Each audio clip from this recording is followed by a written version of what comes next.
May nabasa tayo sa comment section, ibang paraan daw sa pagtukoy sa ating mga alagang sisi kung babae o lalaki sa pamagitan sa pagtingin ng pakpak.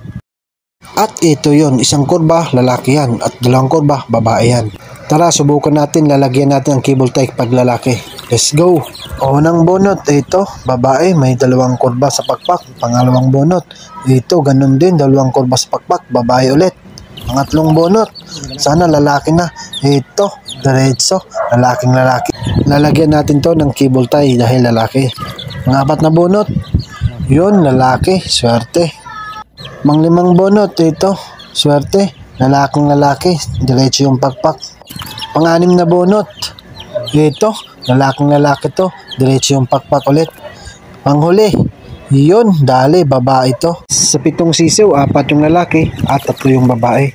Pagkatapos, binalik na natin to sa kanilang inahin. Malalaman natin to pag malaki na sila. Yun po, salamat.